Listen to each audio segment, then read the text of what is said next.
Hello friends, नमस्कार। स्वागत है आपका यूट्यूब चैनल पर एक अनदर वीडियो। अगस्त में निफ्टी किस तरह का कारोबार कर सकता है उसकी बात करेंगे और कुछ शेयरों की बात करेंगे। बड़े शेयर नीचे की तरफ आ रहे हैं, स्पेशली फाइनेंशियल जो स्टॉक्स हैं वो नीचे की तरफ आ रहे हैं, जैसे एचडीएफसी बैंक। निफ्टी में अगर गिरावट होती है, जिस तरह से गिर रहा है अभी देखिए 11,073 तक आया है। तो ये सारा डिस्कशन इस वीडियो में करेंगे, सारी चर्चा इस वीडियो में करेंगे। कुछ शेयरों के भी डिस्कशन करेंगे, तो पूरा वीडियो देखिए। चैनल पर अगर आप नए हैं तो सब्सक्राइब और बेल आइकन को प्रेस करिए। आप लोगों को इसी तरह से इंडिया का जो शेयर मार्केट है, स्टॉक मार्केट है, उसका अपडेट एनालिसिस सारा कुछ लेटेस्ट देते हैं। यूट्यूब की तरफ से आपको नोटिफिकेशन मिलता है और लाइक का बटन भी दबा दिया करें। कुछ पॉइंट्स हैं, जैसे अगले हफ्ते आरबीआई की मीटिंग है 6 अगस्त को, तो उसमें फाइनेंशियल जो स्टॉक्स हैं उनमें हलचल हो सकती है। दूसरा पॉइंट ये है कि अर्निंग आ रहे हैं, जैसे Q1 के जो रिजल्ट आ रहे हैं, ज़्यादातर बड़ी कंपनियों के रिजल्ट आ चुके हैं, तो उसमें से कुछ और कंपनियां बची हैं तो उनके रिजल्ट आएंगे। तो अगर आपके पास उसमें होल्डिंग है या पोजीशन है तो देखिएगा, क्योंकि रिजल्ट के अनुसार ही स्टॉक कारोबार करते हैं। बहुत सारे स्टॉक्स के अच्छे अच्छे रिजल्ट आए हैं, तो अगर गिरावट होती है तो उन शेयरों को लेने की कोशिश करिए। उसमें कुछ मोरेटोरियम की प्रॉब्लम है, उसके वजह से इनमें गिरावट हो रही है और कोई ना कोई न्यूज़ आ जाती है। किसी बैंक में न्यूज़ आ गई या फिर आरबीआई के द्वारा कोई न्यूज़ आ गई, एनबीएफसीज के द्वारा कुछ न्यूज़ आ गई, गवर्नमेंट के द्वारा कुछ न्यूज़ आ गई, तो उसके अनुसार फिर इनमें गिरावट हो रही है। तो डेफिनेटली आने वाले दिनों में वो अच्छा रिटर्न देख सकते हैं। अगले 6 महीने तक इस तरह का प्रॉब्लम रह सकता है।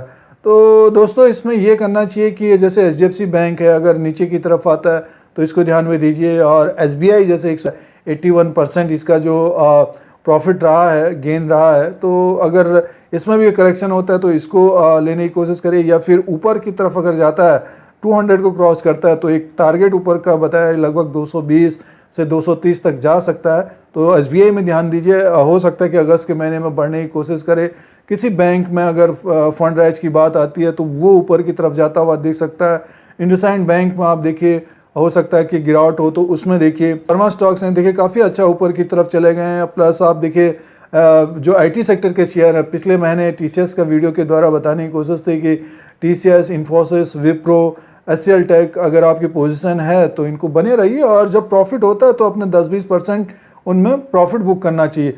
हो सकता है कि आपको ये अगस्त में भी ये ऊपर की तरफ जाते हुए दिखें। हल्की सी गिरावट हो सकती है, तो उसको अभी टेक्निकली देखते हैं निफ्टी को कि क्या रेंज रह सकता है निफ्टी का। तो ये कुछ बड़े स्टॉक्स हैं, स्पेशली बड़े स्टॉक्स इसलिए बताने की कोशिश है। बहुत सारे रिटेलर्स, क्या होता है कि मार्केट देखिए लगभग आप मान के चलिए 9,000 से तो कोई ज़्यादातर नहीं ले, बट 9,500 से ज़्यादातर रिटेलर ने जब लेने हैं वालों ने जब कहा कि आप जो है मार्केट ऊपर की तरफ जा रहा है, तो वहाँ से भी अच्छा खासा ऊपर की तरफ है। अगर आपने बड़े शेयरों में इन्वेस्टमेंट किया होता तो आपको कुछ ना कुछ 5 से 10%, 20% आपको मिलेगा जरूर। अब देखिए रिटेलर जिसमें क्या होता है कि छोटे जो शेयर होते हैं उसको ढूंढते हैं और जो शेयर बढ़ता है उसमें आप इन्वेस्टेड नहीं होते। जैसे देखिए बीएचएल काफ़ी तेज़ रहा और सेल काफ़ी तेज़ रहा, एनसीसी काफ़ी तेज़ रहा। वैसे नए जो इन्वेस्टर्स हैं काफ़ी तेज़ हो गए। आपको अगर 10 स्टॉक आपने चॉइस किए हैं, उसमें से अगर 3 स्टॉक आपका प्रॉफिट नहीं दे रहे हैं तो 7 तो दे रहे हैं, तो कुछ ना कुछ प्रॉफिट आपको मिल रहा है। आइए निफ्टी का चार्ट देखते हैं किस तरह का रह सकता है। दोस्तों, ये निफ्टी 50 का चार्ट लगा हुआ है और मंथली कैंडल लगे हुए हैं। इसमें मूविंग एवरेज और आरएसआई को लगाया गया है। देखिए 52 के आसपास है आरएसआई। और डेली वाइज में अगर हम कैंडल्स देखें तो उसमें यह है कि ऊपर से नीचे की तरफ आ रहा है निफ्टी। अभी आप देख रहे हैं कि 11,070 के आसपास है। अब इसका नेक्स्ट जो सपोर्ट होगा एक तरह से 11,030 के आसपास, उसके बाद होगा 10,860 के आसपास, ये डेली वाइज के हिसाब से। अब देखिए 60 के आसपास लगभग आरएसआई पहुंच गया है। जब ये 70 के आसपास था तब बताने की कोशिश थी कि अभी ऊपर की तरफ है निफ्टी, तो हल्का सा करेक्शन हो सकता है। जिस तरह से आपने देखा कि 11,300 और 11,400 से ये गिर रहा है, नीचे की तरफ आ रहा है। 3 कैंडल इसमें बने हुए हैं। बट इसको अगर क्लियरली अगर देखें तो हम मंथली वाइज के जो कैंडल हैं, देखिए ये लगातार ऊपर की तरफ गए हैं निफ्टी। अब इस कैंडल को अगर हम देखें तो यहाँ पे देखिए हाई लो क्लोज आ रहा है, यहाँ पे देखिए ओपन हाई लो क्लोज आ रहा है। तो इसके अनुसार हम देखें तो ओपन हुआ है 10,321 में ओपन हुआ है, हाई बना है 11,341 लो बनाया है 10,200, लो बनाया है 10,299, क्लोज हुआ है 11,073। तो अब इसमें देखिए जो हाई बना है 11,341, यानी मीन्स इसका जो हाई हुआ है तो ये एक तरह से अब रेजिस्टेंस का काम करेगा। अगर ये इसके ऊपर 11,360 के ऊपर 70 के ऊपर क्लोजिंग देता है तब आपको फिर वहाँ से तेज़ी मिल सकती है लगभग 100 से 200 पॉइंट। अब नीचे की तरफ अगर ये जैसे कि 11,000 को अगर ब्रेक करता है, सपोज ये 11,000 को ब्रेक करता है तो मान के चलिए फिर ये 10,800 तक निफ्टी आ सकता है, और हो सकता है अगस्त के मंथ में ये आपको 10,800 तक आता हुआ दिखे। जैसे कि आप देखें कि दिग्गजों में एक तरह से गिरावट है, और कोई न्यूज़ या खबर किसी कारणवश या अमेरिकन मार्केट डाउ जोन में कमी पेशी होती है तो डेफिनेटली 10,800 तक आ सकता है।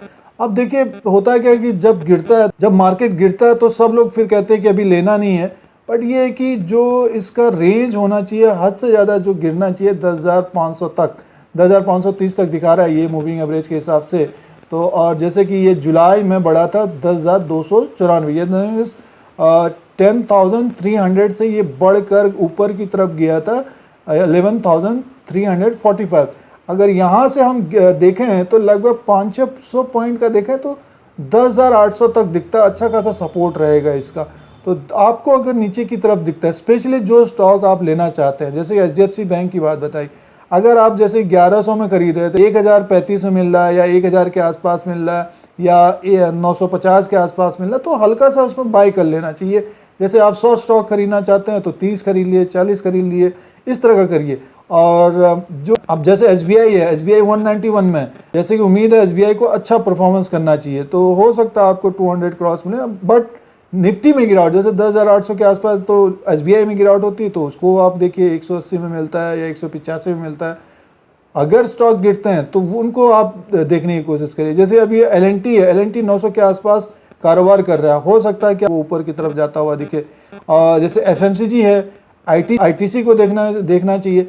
तो जब मार्केट गिरता है बड़े जो शेयर्स हैं उनमें रहना चाहिए, आपको 1 महीना 15 दिन 2 महीने के अंदर अच्छा खासा रिटर्न मिल सकता है। तो ये कुछ पॉइंट्स हैं जो स्टॉक खरीदना चाहते हैं, स्पेशली जो बहुत लोअर लेवल पहुंच जाते हैं तब खरीदने की कोशिश, बड़े शेयरों में रहने की कोशिश करनी चाहिए जब गिरावट होती है। फिलहाल देखिए अगस्त के फर्स्ट वीक में तो ये है कि RBI की जो मीटिंग है तो उसमें कुछ हलचल हो सकती है, तो 10,800 के आसपास कुछ यहाँ खरीदना चाहिए, और उससे नीचे अगर 10,500 के आसपास गिरता है तो डेफिनेटली यहाँ पे कुछ ना कुछ खरीदना चाहिए। मार्जिन में नहीं, जो आप थोड़ा सा टाइम दे सकते हैं उस तरह से खरीदना चाहिए।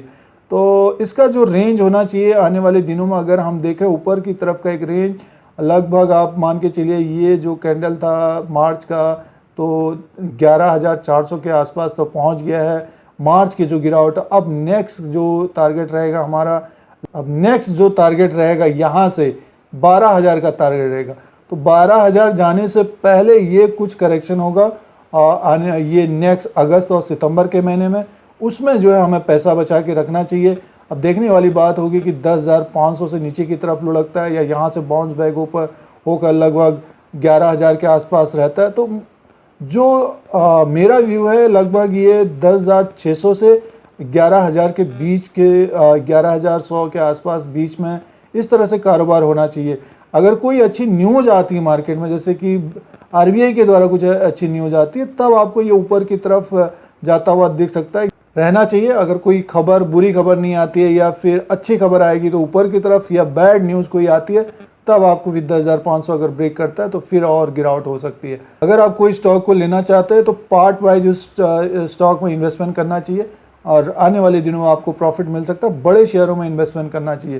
तो ये निफ्टी का जो व्यू रहेगा, एनालिसिस रहेगा, उसमें 10,600 और ऊपर की तरफ 11,600 के बीच रेंज रहना चाहिए। मूविंग एवरेज के हिसाब से देंगे 10,800, ऊपर की तरफ 11,470 के आसपास, और एक दूसरा सपोर्ट रहेगा 10,570 के आसपास। तो फ्रेंड्स ये रेंज रहना चाहिए अगस्त के महीने में। और कुछ स्टॉक्स की बात बताने की कोशिश थी आप लोगों को, और कुछ निफ्टी की बात बताने की कोशिश थी। अगले हफ्ते काफ़ी हलचल रह सकती है अगस्त में, और काफ़ी छुट्टियां भी हैं अगस्त में। तो देखिएगा कि अगर मार्केट गिरता है, नीचे की तरफ आता है, हल्का सा अगर गिरता है तो उसको मौका की तरह देखिए। और और जो बड़े शेयर हैं उनमें इन्वेस्टमेंट करने की सोचिए। अगर आपको ये YouTube channel India Dheeraj Singh देखना है तो सब्सक्राइब और बेल आइकन को प्रेस करिए। आप लोगों को इसी तरह से इंडिया का जो शेयर मार्केट है, स्टॉक मार्केट है, उसका अपडेट, एनालिसिस सारा कुछ लेटेस्ट देने की कोशिश करते हैं। फिर कोई नया वीडियो लेके आएंगे। आज के लिए इतना ही, धन्यवाद।